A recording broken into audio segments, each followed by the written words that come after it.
Hey guys, it's Cece. Today we're going to go over how to adjust your sound settings on the Bowers and Wilkins sound system.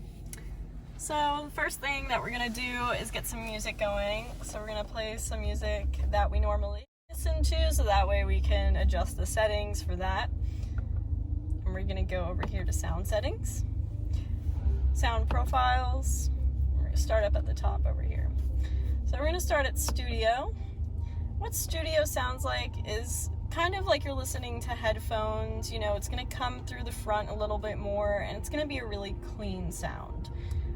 Concert is going to be a lot more echoey. It's going to sound like you're listening to music in a large room or a concert hall, and it's going to be very pure and clear. On stage is my personal favorite. I think this one has a really good balance between the surround sound and the cleanness of the vocals, as well as the crispness of the bass. I like to keep it on this one with the surround sound up. Movie theater is going to come through the front a little bit more. It's going to be a little more flat, but it's going to make you feel the sound a lot more.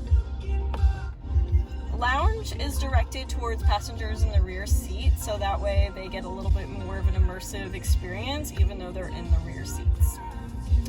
And then the surround intensity is what I was talking about earlier. All the way up is going to be the most surround. In the middle is going to be pretty balanced, and then over here is going to be a lot more flat sounding. So we're going to put it on stage, and I'm going to turn this surround all the way up. And that's how I want it to be. So once I have it at a good place where I'm happy with it, I'm going to go back over to the basic settings, and I'm going to adjust my bass. I'm going to turn it up a little bit, and I'm going to keep treble in the middle, and I want the fader to be a little bit more in the rear. So balance, it could be left or right. I'm going to keep it in the middle. And then if we go over to our volume settings, I'm going to turn speed volume down because I don't like the volume to change too much based on my speed. I like to control it. Alright, and then you can also reset if you just want to completely start over and all that sort of stuff. But that's pretty much all the detailed stuff that you can go through, and it sounds really good. I love the way it sounds, so I'm going to keep it that way, and it'll save to my driver profile. Alright, so now we're going to show you how you can change the lighting in your Bowers & Wilkins speakers.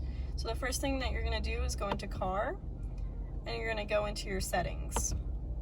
And this is going to be under interior lighting, so you can go ahead and go in there. You can adjust the color of the speakers and your other interior lighting here, so we're going to set it on lilac. And right now the speakers are white, but all the other colors are lilac. So if we wanted our speakers to be lilac, we can just take that off and they will change. And if we want them to be white, we can put it on white lighting, so that way they'll just stay white no matter what color we make the lighting. So even if we did blue, it's gonna stay on that white, which looks really cool. All right, well, hope you enjoy.